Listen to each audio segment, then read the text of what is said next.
What we're going to start off teaching you today is basic neutral body position.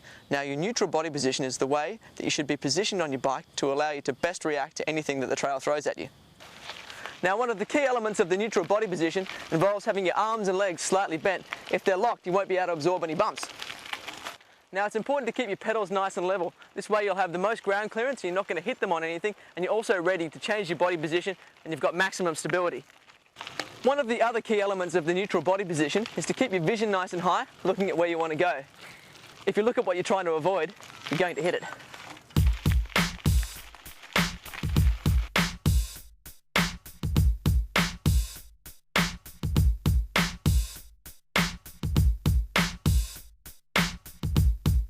The next skill that we'd like to show you is proper braking technique. When riding in the neutral body position, you only need to use one finger for your braking. Modern day V-brakes and disc brakes are so powerful that one finger is all that is required. If you use more than one finger, you'll find that you compromise your grip and you'll also end up fatiguing your hands. Now, when you're hard under brakes, your body weight naturally wants to get pitched forward over the front of the bike. So what you need to do to counter this and to allow yourself to keep maximum braking traction is to drop your heels and drop your hips down and back behind your saddle.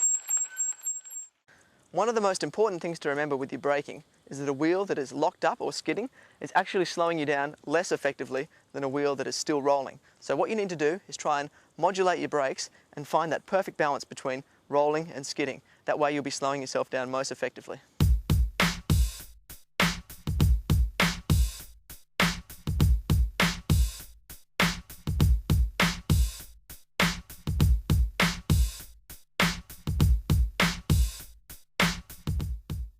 Cornering is one area of mountain biking that you can't possibly hope to master overnight. Depending on the terrain you're riding or the shape of the corner, it's always going to be different how you approach that particular corner. But there are a few basics that we should talk about. Now, everybody knows that if you want to go around a corner on a mountain bike, you can turn the handlebars. Unfortunately, this only works at slow speed. Once you get moving a little bit faster, you need to learn how to lean the bike. Other elements of cornering basics include doing all your braking nice and early before the corner, looking through the corner, trying to pick the line that you want to take nice and early, and keeping your eyes up and forcing your vision ahead the whole way through the corner. What you want to do is lean the bike first and then your body, and always have your eyes looking at where you want to go through the corner.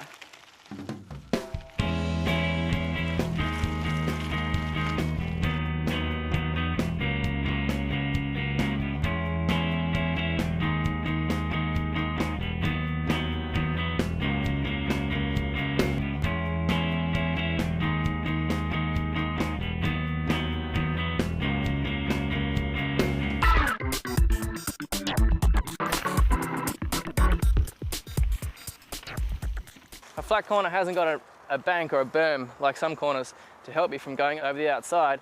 So set up for the corner nice and wide. Start out here and you'll have a better chance of getting all the way through the corner nice and smooth. If you come in too early on the inside, you'll most likely blow out the exit.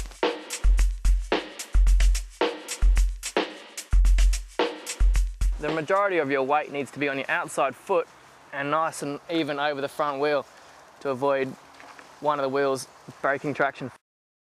If by accident you have your inside pedal down,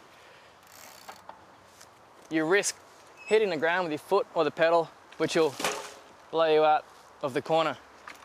So we want you to lift up your inside foot and transfer your weight to the outside foot.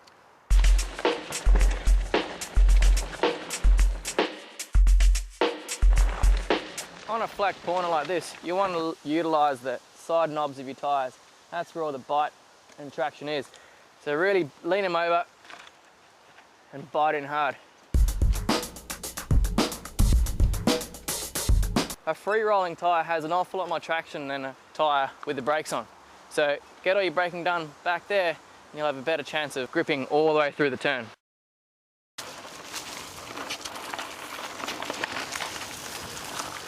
If you feel you've come in too hot for the corner, don't be afraid to unclip your inside foot and use it as a bit of a tripod to help you support through the corner.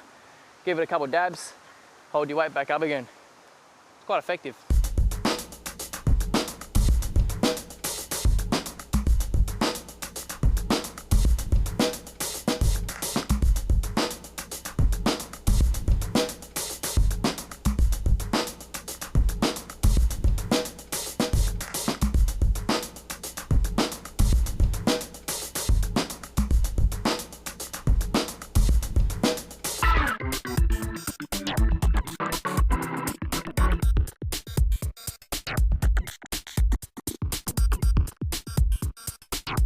Now a berm or bank turn is different to a flat turn. You've actually got support the entire way through the turn, so you can really afford to lock yourself in and crank the bike right over.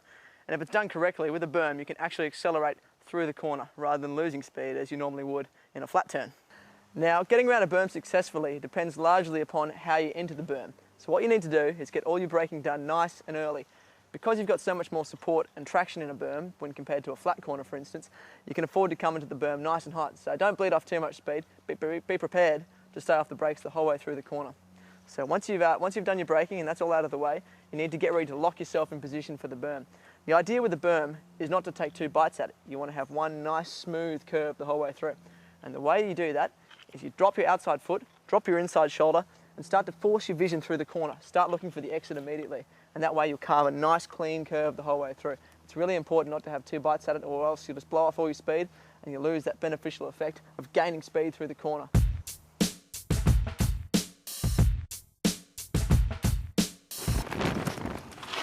Now, compared to the berms that we rode earlier, which were much longer, this shorter right-hander has a far greater amount of bank on the exit of the turn. So what you can afford to do is take a more consistent line through it. Whereas the berm up top, we had to start high and carve down and finish quite low, not utilising much of the bank at the end.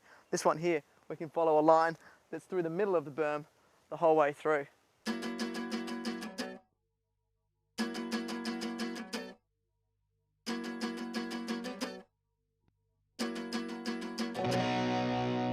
Down in the graveyard, out of sight, I gotta hold my hand and say my prayers and hope to get my feelings right. Tonight's the night. What we're going to demonstrate for you now is how to ride an off-camber corner. Now, an off-camber corner is one where the ground slopes from the inside of the corner away to the outside of the corner. And this makes them particularly tricky to ride because there is very little support for your tyres. Mick is going to demonstrate for us. So what you need to watch out for are a few things. Mick's outside pedal will be down, and that's giving him maximum leverage over the tyre, allowing him to really push the tyres into the dirt and make them bite. The other thing to look out for is where he has his body in relation to the fore and aft position on the bike. You'll see that he has a lot of weight on the front wheel to ensure that it keeps biting. Even if his rear wheel slides a little bit, his front is going to be biting nice and hard. Third thing to look out for is what Mick is doing with his brakes.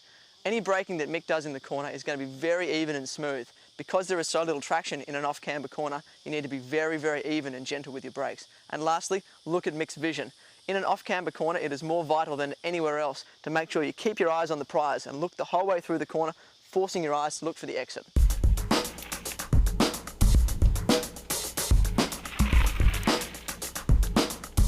Don't be afraid to take your inside foot off when you're negotiating an off-camber corner like this. It gives you more confidence because if your front wheel suddenly slides, you can use your inside foot like a tripod to dab and restore your balance, and it also transfers more weight to your handlebars and your front wheel and to your outside foot, giving you more grip on that front wheel.